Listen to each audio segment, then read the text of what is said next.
Donc, en fait, moi, ce dont j'aimerais qu'on discute aujourd'hui, c'est d'aller un petit peu au-delà, si vous voulez, de l'aspect intelligence artificielle, nouvelles technologies, à quoi ça sert, ce qu'ils disent, etc. Je pense que sur Internet, vous avez un peu toutes les informations.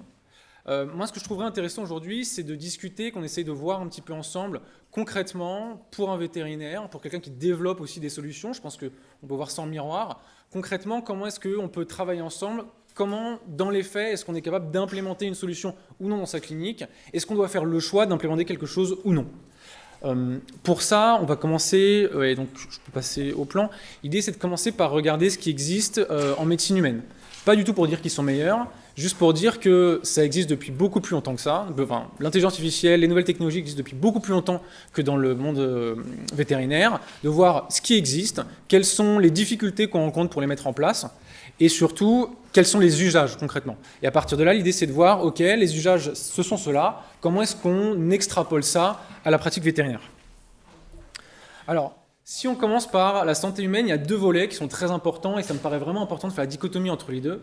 Il y a une partie qui est autour de la clinique, la pratique en hôpital, en clinique privée, la pratique qu'on peut voir chez votre généraliste ou même des spécialistes. Et il y a la partie laboratoire pharmaceutique, on va dire medtech, biotech.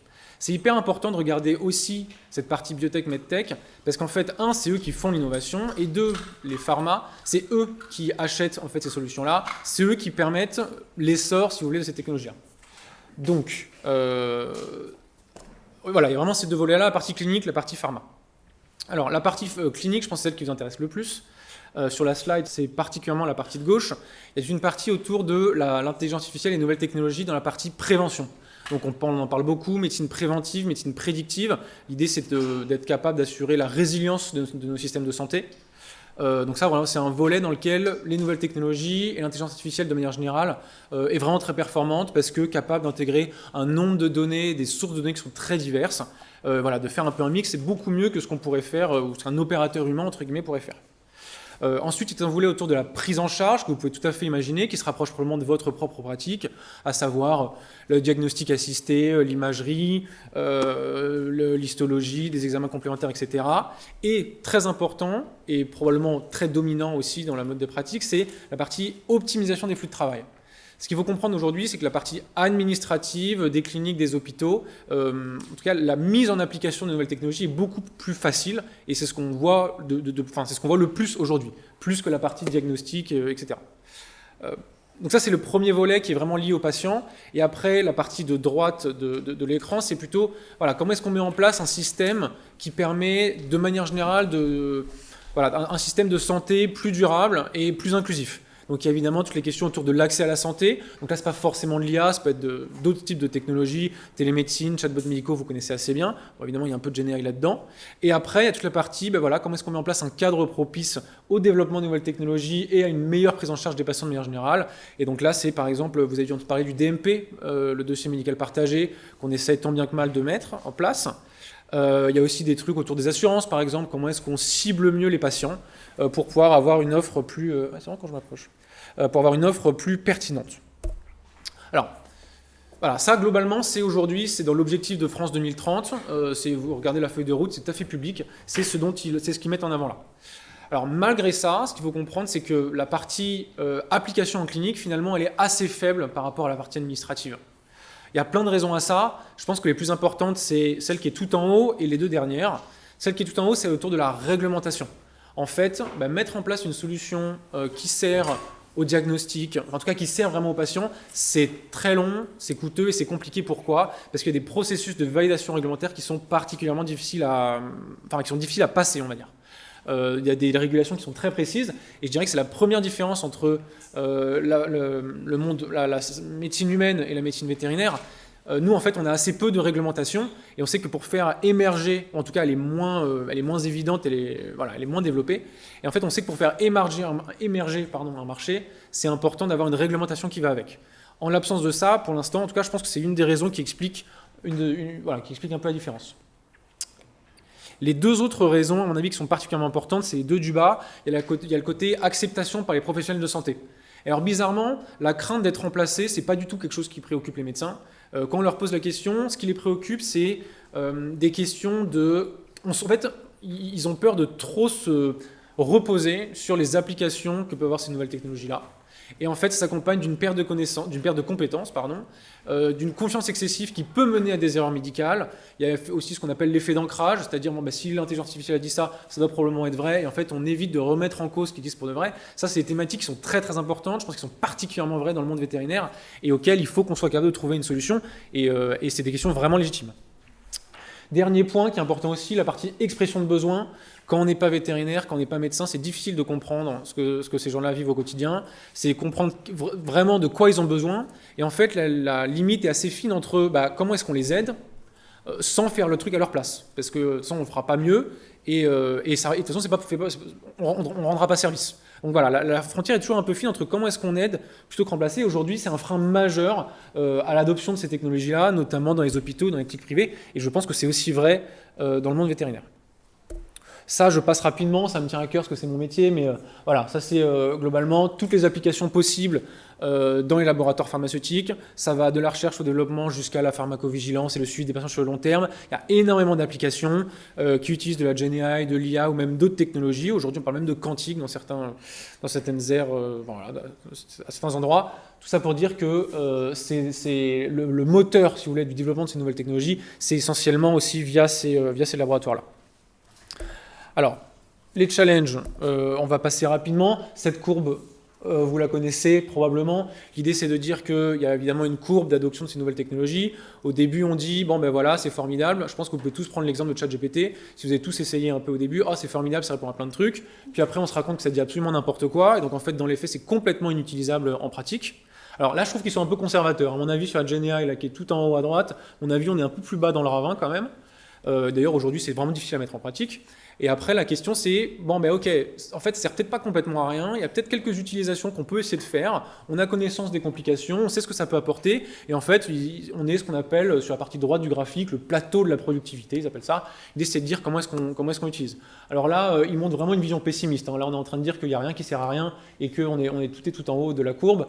Dans les faits, on commence à voir certaines applications, notamment en recherche clinique. Vous avez peut-être entendu parler de ce que fait Google. Sur la partie recherche fondamentale, ils sont assez forts, ils font beaucoup avancer le débat. Donc malgré ça, donc il y a un certain nombre de difficultés pour mettre en place ces nouvelles technologies, c'est pour ça qu'on est toujours en haut de la courbe. Les plus importantes, à mon avis, elles sont sur cette slide. Il y a la partie données, c'est compliqué à développer globalement. Intégration dans le flux de travail, ça c'est particulièrement vrai en médecine humaine, dans les hôpitaux, très très grosse structure, beaucoup de flux de données, beaucoup de types de métiers différents. Difficile de tout mettre, de tout imbriquer comme des Lego, c'est compliqué. Il faut mettre en place des ponts, ce qu'on appelle des API, etc. C'est difficile à mettre en place. Et surtout, ce que je trouve vraiment primordial, c'est la partie en bas à droite, qui est la partie People Management, Change Management. En gros, l'idée, c'est de dire la cause numéro 1 aujourd'hui qui fait en sorte que les projets n'aboutissent pas, globalement, c'est l'aspect humain. C'est-à-dire que les gens ont une façon de travailler bien particulière, ils sont bons dans ce qu'ils font, et en fait, on leur demande de faire différemment.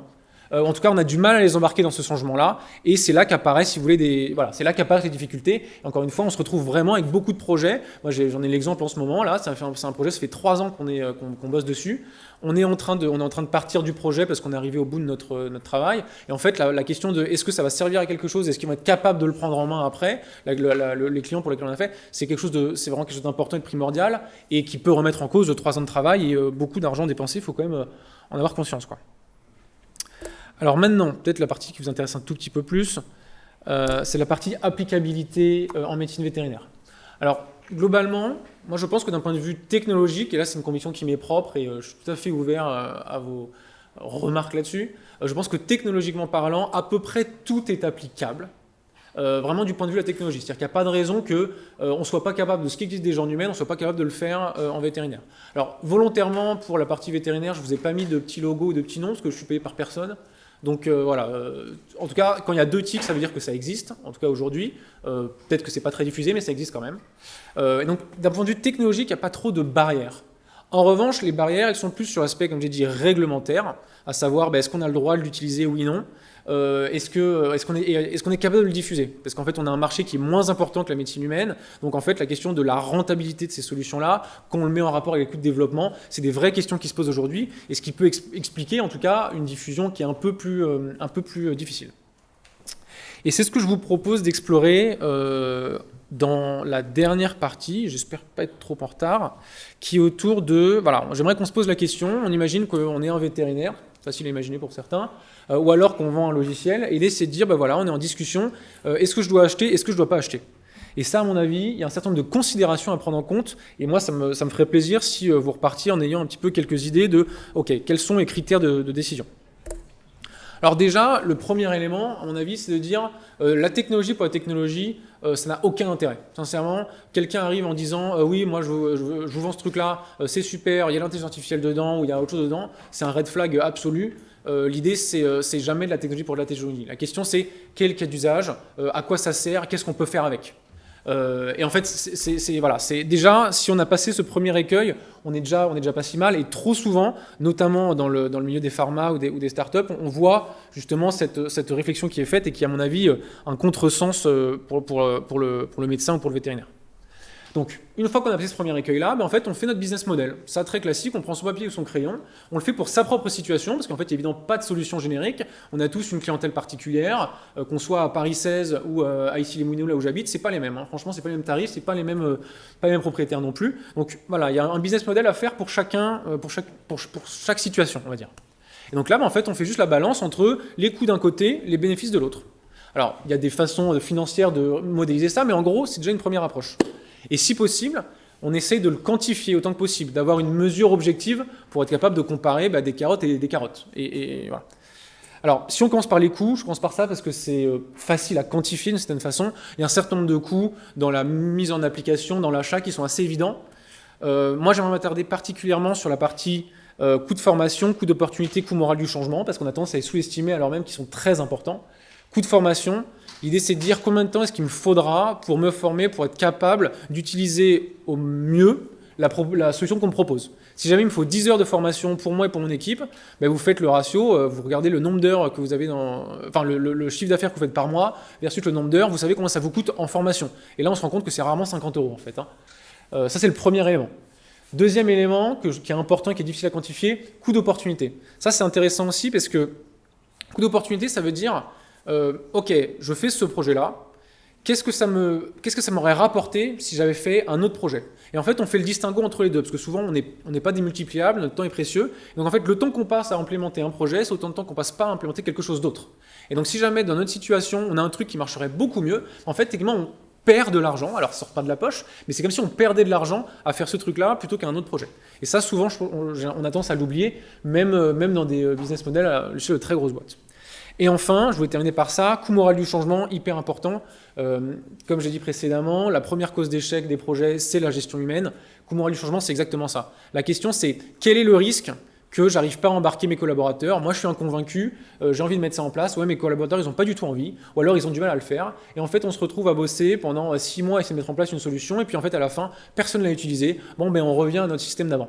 Et ça, évidemment, en fait, ça coûte beaucoup plus cher que les 50 € par mois qu'on peut mettre pour avoir la solution, quoi. Et pareil, c'est relativement sous-estimé. Donc là, on a vu la partie négative, les coûts. Il y a quand même du positif. La partie bénéfice, un peu plus difficile à quantifier, mais évidemment, c'est ça qu'on regarde et c'est ça qu'on va vous vendre en priorité. Donc il y a toute la partie revenus financiers, c'est assez facile. Hein. Est-ce qu'on fait plus de consultations ou est-ce qu'on est capable de les facturer plus cher? Gain de temps, alors ça peut tout de suite se retranscrire d'un point de vue financier, mais il y a aussi le confort perso. Peut-être posez-vous la question, ceux qui le peuvent, combien est-ce que vous seriez prêt à payer globalement pour rentrer chez vous une demi-heure ou une heure plus tôt tous les soirs? Ça peut avoir beaucoup de valeur, en tout cas moi, ça en a beaucoup pour moi. D'ailleurs, j'habite près de mon bureau, c'est pour ça. Il y a aussi d'autres aspects qui sont importants, qui sont par contre là un peu plus difficiles à quantifier, ça demande un peu un effort intellectuel, ou en tout cas être capable de faire des approximations. Notamment la partie confort utilisation, vous voyez tous ces petits irritants que vous avez un peu tous les jours parce que l'analyseur il marche pas bien, ou quand il démarre il met 10 minutes à démarrer, ou notre système de gestion de clinique qui est pas très ergonomique. Voilà, des petits irritants comme ça, finalement c'est un peu une valeur, parce que quand on rentre chez soi le soir, on est un peu moins fatigué si on n'a pas eu ces trucs-là. Et il y a un certain nombre d'autres bénéfices qui me paraissent importants à prendre en compte, et notamment la partie attractivité vis-à-vis de futurs collaborateurs. dans la mesure où on peut être dans un contexte un petit peu tendu aujourd'hui, et je pense qu'on va de plus en plus, en tout cas on le voit, là où je travaille, je le vois, les gens qui commencent à travailler sont de plus en plus digital native, et en fait c'est une vraie différence quand on leur propose par exemple du télétravail ou d'autres avantages qui sont plus liés à la tech. En fait c'est quelque chose qui les attire particulièrement. Donc voilà, toutes les solutions évidemment ne concernent pas ça, et par exemple sur la partie formation, moi je trouve que c'est quelque chose qui pourrait bien fonctionner. Et là, hop, j'arrive à la fin de mon histoire. Donc voilà, il y a un certain nombre de... Enfin voilà, une fois qu'on a fait nos coûts, nos bénéfices, alors grossièrement on peut faire une soustraction, il y a des manières un peu plus fines si vous voulez d'être capable de quantifier un peu tout ça. Vous regarderez, hein, c'est pas très intéressant, VAN, TRI, ROI, cashback c'est intéressant, au bout de combien de temps je récupère mon argent. Voilà, ça, l'idée c'est de dire, on est capable de comparer différents projets en fonction de ça. Moi, je voulais juste terminer mon message avec le point suivant, c'est que quelle que soit la solution que vous décidez d'implémenter, vous dites « Ok, ça marche bien », pour moi, il y a une vraie question de « Est-ce que je suis capable de faire un plan d'implémentation chez moi ?» Est-ce que je suis capable de... voilà, quelles sont les étapes et quels sont les efforts que je vais devoir faire pour implémenter la solution qu'on me vend chez moi, être capable de réfléchir avec mes collaborateurs, avec mes équipes, pour mettre ce truc-là en place, pour ne pas se retrouver en fait à se retrouver au bout de 6 mois, 1 an, on a acheté un nouveau truc, on paye 50 € par mois pour quelque chose, et en fait personne ne l'utilise, on n'a pas été capable de mettre un plan d'action efficace. Et ça, c'est évidemment corrélé à la notion de maîtrise de risque. Est-ce qu'on est capable de faire un plan de maîtrise de risque? C'est-à-dire, voilà, j'identifie tel ou tel risque, par exemple, je dis n'importe quoi, je change ma façon de faire un inventaire, avant, en fait, ça me prenait 4 jours par mois, maintenant ça me prend, avant ça me prenait 5 jours par mois, maintenant ça me prend 4. Ok, mon jour de moins, comment est-ce que je le répartis? Voilà, est-ce que je vais payer quelqu'un 5 jours alors qu'il en fait que 4? Bon, voilà, c'est des questions qu'il faut se poser. Donc il y a cette question de risque. Est-ce qu'on est capable de les identifier? Est-ce qu'on est capable de les maîtriser? Et en fait, in fine, à mon avis, c'est un élément très important en plus de la finance à prendre en compte quand on décide d'acheter une solution. C'est voilà, est-ce que je suis capable de l'implémenter et de le gérer sur le long terme? Bon, j'espère avoir tenu à peu près le timing. Si vous avez des questions, surtout n'hésitez pas. J'espère être là après pour la partie speed dating et pour la partie cocktail. Et en tout cas, ça me ferait plaisir si vous avez des remarques ou des réflexions par rapport à ça. Encore une fois, il y a beaucoup de choses qui sont issues un peu de l'expérience personnelle, de ce que je vois un peu au quotidien. Mais voilà, ça m'intéresserait d'avoir vos retours et des questions si vous en avez, soit maintenant, soit plus tard. Merci beaucoup.